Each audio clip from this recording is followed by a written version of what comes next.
saya memberi tema yaitu belajar dari sebuah kesalahan. Belajar dari sebuah kesalahan. Saudara-saudara yang dikasih oleh Tuhan, dalam hidup manusia tidak ada orang yang selalu berlaku benar. Dalam perjalanan hidup manusia tidak selamanya orang itu selalu benar terus dan tidak pernah salah. Kehidupan kita biasanya hidup benar, hidup salah, benar salah, dan terus menerus itu yang kita lakukan. Dan kalau saya bertanya kepada Bapak Ibu, apakah Bapak Ibu pernah buat kesalahan? Saya percaya pasti kita semua jawabannya iya. Karena kita adalah manusia biasa yang penuh dengan kelemahan dan keterbatasan. Rasanya tidak ada satu orang pun di dunia yang tidak pernah berbuat salah. Semua orang pasti berbuat salah. Ada satu kata-kata hikmat yang bilang begini. Orang berhikmat belajar dari kesalahan orang lain. Tetapi orang bodoh belajar dari kesalahan diri sendiri. Saya mulai. Orang berhikmat itu belajar dari kesalahan orang lain. Ketika dia melihat orang lain membuat kesalahan, kemudian dia langsung menarik diri. Berarti ini menjadi contoh. Saya tidak boleh lakukan. Tetapi orang bodoh itu belajar dari kesalahannya sendiri. Dia buat salah. Dia bisa menilai dirinya bahwa dia salah. Tetapi bisa juga dia tidak menilai diri dia tidak bersalah. Nah, saudara-saudara yang dikasih Tuhan, pagi ini kita akan belajar daripada seseorang yang membuat kesalahan yang sangat besar, sangat fatal, dia mengakibatkan Tuhan menolak dia, yaitu Raja Saul. Nah, saudara-saudara, mari kita simak bersama-sama. Mari perhatikan pasal 15 ayat yang ketiga. Mari kita urutkan bersama-sama. Apa firman Tuhan datang kepada Saul? Ayat yang ketiga. Apa yang dikatakan? Jadi pergilah sekarang, kalahkanlah orang Amalek, tumpaslah segala yang ada padanya, dan janganlah ada belas kasihan kepadanya. Bunuhlah seluruhnya, laki-laki maupun perempuan, kanak-kanak maupun anak-anak yang menyusu, lembu maupun domba, unta maupun keledai. Ini perintah Tuhan kepada Saul. Perhatikan.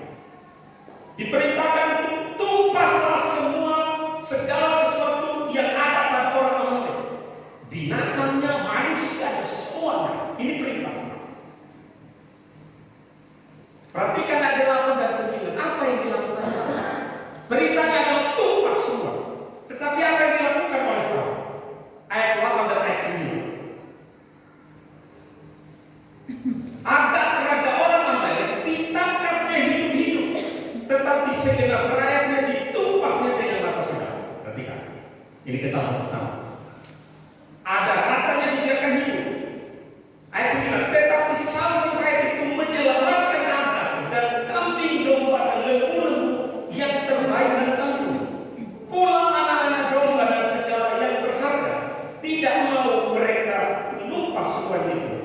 Tetapi segala hewan yang tidak berharga dan yang buruk, itulah yang ditumpas oleh mereka. Bapak Ibu perhatikan ayat 3 saya katakan tumpas semua, musnahkan semua binatang termasuk manusia. Tetapi yang dilakukan oleh Saul adalah apa? Rajanya diselamatkan, binatang yang buruk ditumpas, yang lembut, tamu-tamu yang lembut tidak dibunuh, tidak ditumpas, dibiarkan. Nah, saudara-saudara yang dikasih Tuhan, apa tanggapan Tuhan terhadap yang dilakukan oleh Saul? Perhatikan ayat yang 6. Apa yang dilakukan? Apa tanggapan Tuhan ketika Saul menolak melakukan apa yang diperintahkan Tuhan? Ayat 11 katakan apa?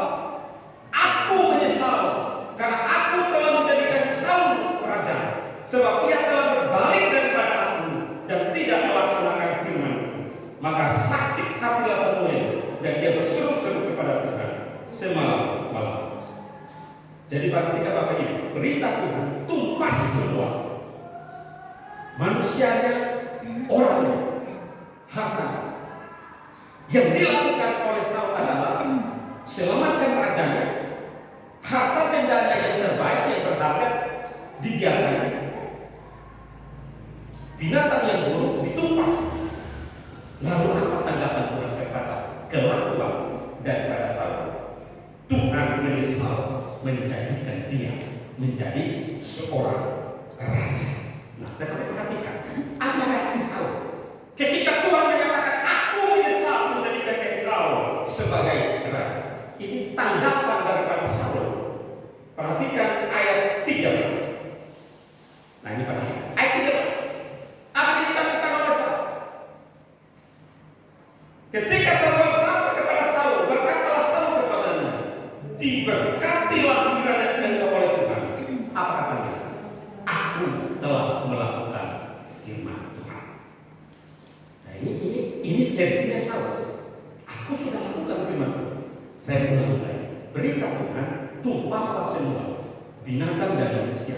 Yang dilakukan Saul adalah yang berharga diselamatkan, rajanya diselamatkan, yang buruk dibasuh.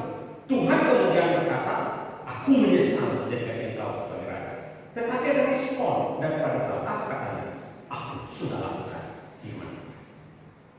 Nah, Bapak Ibu perhatikan. Ini kira-kira yang dilakukan Saul ini betul nggak berita? Nah, yang dilakukan Saul ini perintahnya tumpas. Yang dilakukan setelah Tuhan katakan, aku menyesal. Tetapi reaksi Saul membela diri, aku sudah lakukan firman Tuhan. Sudah dikasih Tuhan. Ini tanggapan Saul. Aku melakukan firman Tuhan. 15 ke 20, ayat 15 ke 20. Ia kemudian melempar tanggung jawab itu bukan kepada dirinya sebagai raja, tetapi yang melempar tanggung jawabnya kepada prajurit-prajuritnya. Ayat 15 dan ayat 20. Apa yang dikatakan ini? Jawab Saul, semuanya itu dibawa daripada orang amal, sebab rakyat menyelamatkan. Rakyat, disalahkannya rakyat. Rakyat menyelamatkan kambing, domba dan lembu-lembu terbaik dengan maksud mempersembahkan korban kepada Tuhan Allahmu. Tetapi selebihnya ini telah kami tumpas. Ayat 20. Lalu kata Saul kepada Samuel, aku mau memang mendengarkan suara Tuhan dan mengikuti jalan yang telah disuruh Tuhan kepadaku, dan aku membawa Agag ke raja orang Amalek. Tetapi orang Amalek itu sendiri telah terlepas. Jadi Bapak Ibu perhatikan, ada pembelaan diri daripada Saul. Dia bilang rakyat itu loh yang menyelamatkan. Maksudnya adalah untuk mempersembahkan korban yang baik-baik. Lembu, kambing, domba yang tambun-tambun, yang gemuk-gemuk itu dikasih kepada Tuhan. Nah, saudara-saudara dikasih Tuhan. Membuat tanggung jawab dan menyalahkan akan rakyat. Saudara-saudara yang dikasih oleh Tuhan. Saya mengulang ini supaya kita sama. Perintah Tuhan tumpas orang Amalek. Semuanya tidak terkecuali. Yang dilakukan Saul, selamatkan raja, harta yang berharga, lembu yang tambun, domba yang tambun dibiarkan. Tuhan menanggapi dan kata, aku menyesal menjadikan engkau raja. Tetapi tanggapan Saul, aku kan sudah lakukan firman Tuhan. Kemudian dia bilang, rakyat itu loh, rakyat yang menyelamatkan. Bagaimana rakyat menyelamatkan kalau tanpa perintah daripada raja? Saudara-saudara yang dikasih Tuhan, kalau kita lihat ketika Saul mulai membela diri, dia katakan, aku melakukan perintah. Aku, karena rakyat itulah yang menyelamatkan. Kalau kita lihat jawaban atau tanggapan daripada Saul, tanggapan Samuel kepada Saul, Bapak Ibu bisa lihat ayat 12, 14, 16,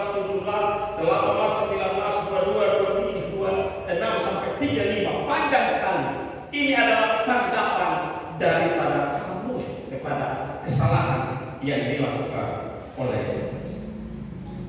Saul.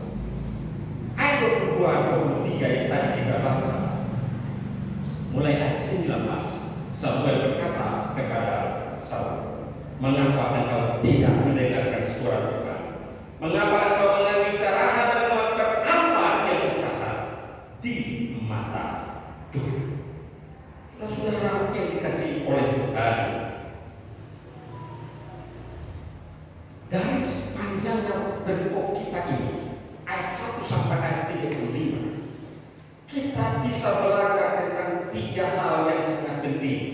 Yang pertama, bahwa pentingnya mendengar suara Tuhan dengan baik. Pentingnya mendengar suara Tuhan dengan baik, atau dengan kata lain, perlunya ketaatan di dalam hidup kita. Ketika firman Tuhan disampaikan, maka kita harus dengan cermat memperhatikan apa perintah. Setiap perintah Tuhan yang diberi kepada kita melalui firman-Nya, maka kita harus cermat, kita harus teliti, mendengar, memperhatikan dengan baik apa perintah.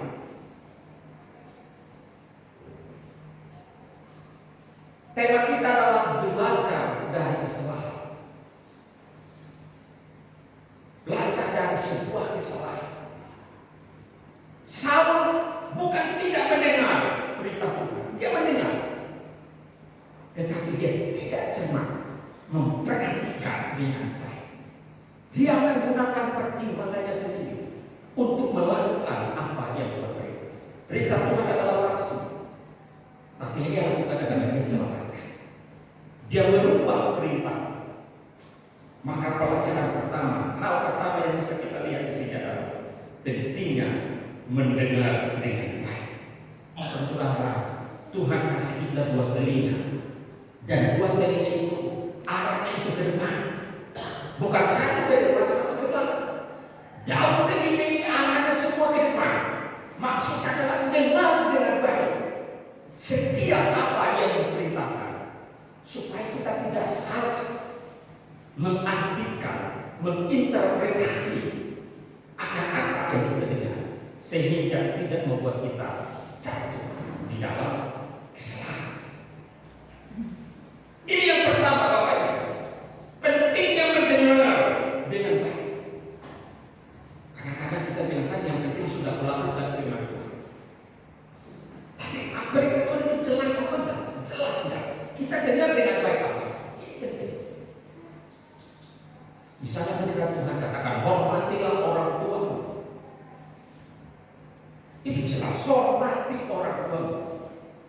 Enggak di situ dibilang kalau orang tuamu jahat, enggak usah hormati. Enggak. Firman itu cuma hormati orang tuamu. Itu tidak bicara tentang jahat dan baik. Hormat itu orang tuamu. Tidak bilang, ya kalau dia baik hormati, dia enggak baik hormati. Tidak. Firman itu cuma hormatilah orang tua. Jelas. Gak ada bilang kalau dia baik, jangan kita tambah-tambahi, jangan kita kurang-kurang. Yang dilakukan oleh Saul adalah apa? Pengertian sendiri. Perintahnya pasti. Yang dia lakukan apa? Yang berharga ini, ambil. Yang buruk dikasih. Kalau kita lihat perintah Tuhan seperti yang Tuhan tidak sehingga di luar rumah, ibu-ibu yang hamil, anak-anak bayi, semua disuruh ibu. Kayaknya Tuhan gak masuk akal. Tapi Bapak Ibu, ada penyebab kenapa orang hamil suruh. Karena mereka ini adalah penghalang utama Israel. Ketika mereka keluar dari Mesir, orang-orang selalu menghalang-halang Israel. Israel bukan pilihan. Karena itu Tuhan sayang dengan baik Israel. Karena itu setiap musuh yang menghalang harus dipasang. Kelihatannya yang buat kejam. Tidak. Apa yang kau lakukan?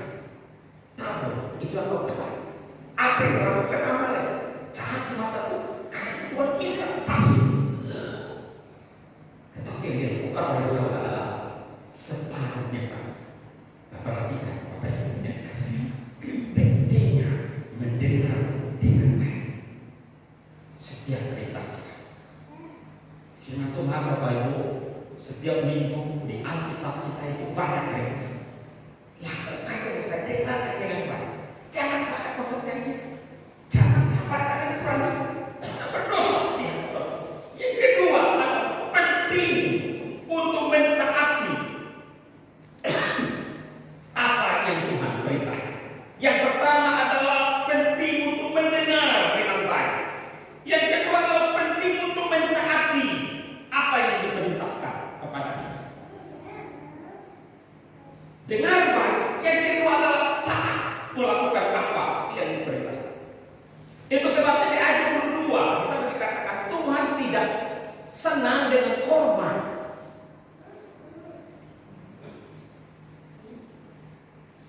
Itu sama seperti perampok yang bawa merampok setelah itu datang dan memberi kepada Tuhan.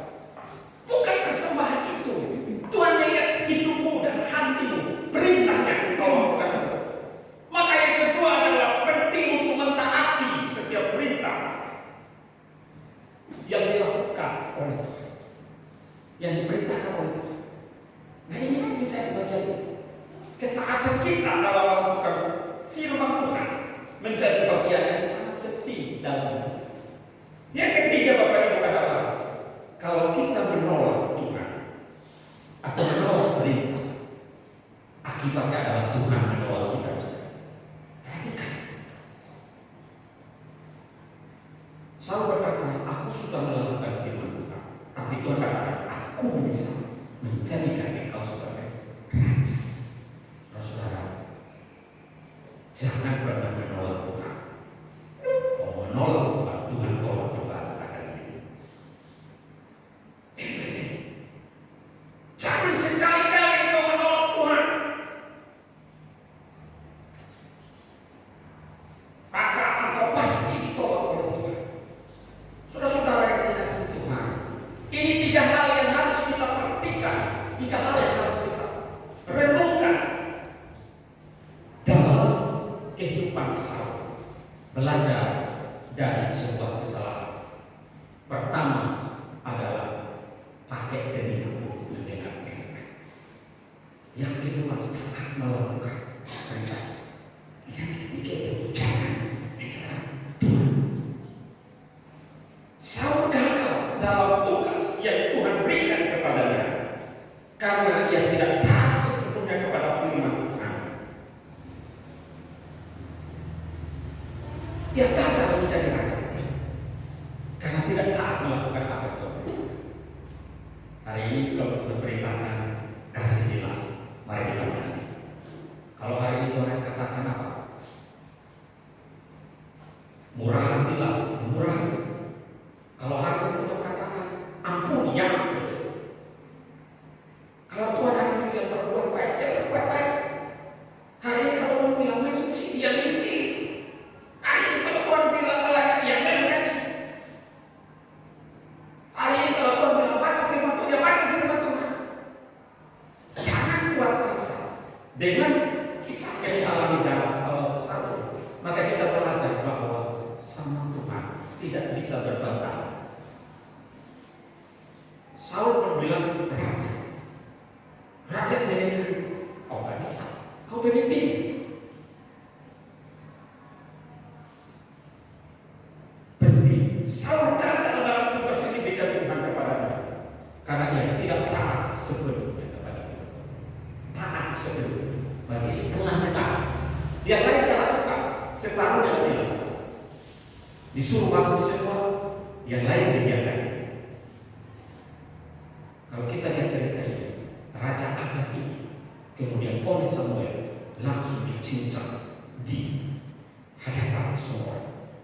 Ini harus diperhatikan. Saudara-saudara yang dikasihi Tuhan, ini poin penting. Dan selalu gagal karena tidak taat sepenuhnya kepada Tuhan. Bapak Ibu, sudahkah kita taat sepenuhnya kepada Tuhan?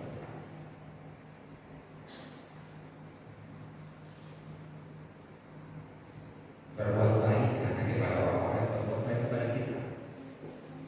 Kalau yang tidak baik, ini salah juga. Berarti pada semua orang kita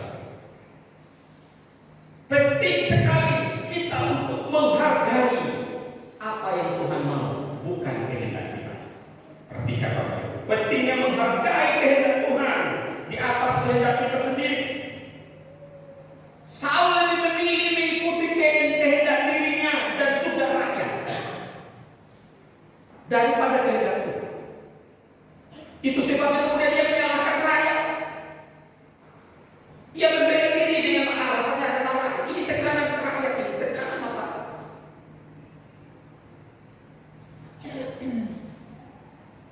Dengan alasan ini kan kami mempersembahkan kepada Tuhan. Nah ini bahaya. Seringkali kita menipu Tuhan dengan menggunakan kehendak kita. Semuanya untuk Tuhan ini untuk Tuhan kok. Kita nggak menolong orang lain dengan ini untuk Tuhan ini, malah untuk diri kita. Hati-hati. Banyak pekerjaan ini untuk kehendak Tuhan, ini kehendak Tuhan, tapi kemudian kehendak kita yang kita lebih optimalkan daripada kehendak Tuhan. Saul memilih untuk memenuhi keinginan rakyat dan keinginan dirinya menyelamatkan harta yang berharga bagi dirinya. Maka penting untuk mengerti kehendak. Dalam perintah Tuhan bilang apa adalah Tuhan. Yang berikut adalah penting untuk mengerti dosa dan bertobat. Nah ini Saul tidak ada pertobatan, tidak menyesal, sudah berbuat kesalahan, tapi tidak merasa bersalah. Elisa, kenapa ia ditolak menjadi raja? Karena hal yang demikian. Ia sudah buat kesalahan, ia tidak mentaati perintah Tuhan, ia tidak mendengar dengan baik, ia melakukan kehendaknya, tidak ada pertobatan, tidak menyesal bahwa ia sudah buat kesalahan. Itu sebabnya Samuel apa yang dikatakan bermalam-malam, semalam-malaman ia sedih, ia berdoa. Kenapa Samuel sedih? Karena dia melantik Saul menjadi raja. Bagaimana dia orang yang melantik Saul menjadi raja, kemudian dia juga datang bilang sekarang Tuhan menolak untuk menjadi raja. Sedih betul. Yang sedih Samuel, Saul sendiri tidak sedih. Yang melakukan kesalahan tidak merasa berdosa, tidak merasa bersalah. Bapak Ibu, ini sangat penting, bahwa penting untuk mengakui dosa dan bertobat. Kalau ada kesalahan yang kita buat, akui dosa, bertobat, jangan kata menyesal bahwa kita sudah buat kesalahan. Ini seolah-olah Saul merasa bahwa kesalahan itu karena rakyat. Belajar dari sebuah kesalahan. Kalau ada kesalahan, akui, bertobat. Kita tidak selalu benar, apalagi berkata merasa benar. Kata rasa ini repot. Merasa. Setelah disadarkan Samuel kepada Saul, bukannya bertobat, bukan akui dosa, tetapi malah pergi, tinggalkan, pergi. Saudara-saudara, ini sangat penting untuk kita semua. Yang terakhir, bahwa penting untuk menghormati keputusan Tuhan. Dan penting sekali untuk kita menghormati keputusan Tuhan. Keputusan Tuhan adalah aku menolong engkau jadi raja. Selesai. Roh Tuhan akan meninggalkan engkau. Jangan tinggalkan. Ditinggal, betul-betul ditinggal. Maka kemudian yang mengganti Saul adalah raja. Saudara-saudara yang dikasihi Tuhan, Samuel menyampaikan keputusan Tuhan kepada Saul bahwa Tuhan telah menolaknya sebagai seorang raja. Kadang-kadang tidak mau terima kesalahan. Karena kita tidak mau terima ketika kita dihukum, kita memberontak, kita tidak siap dalam satu kesalahan. Tetapi hari ini kita belajar daripada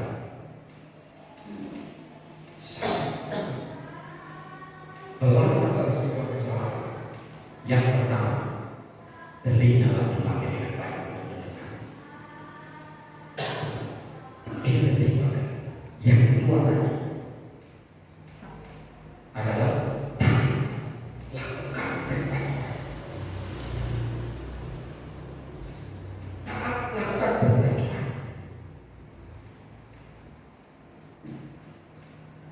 Ketiga, penting untuk melakukan kehendak Tuhan, bukan kehendak kita. Jangan kehendak kita pakai. Penting menghargai kehendak. Yang keempat, kalau buat kesalahan, akui dosa Tuhan.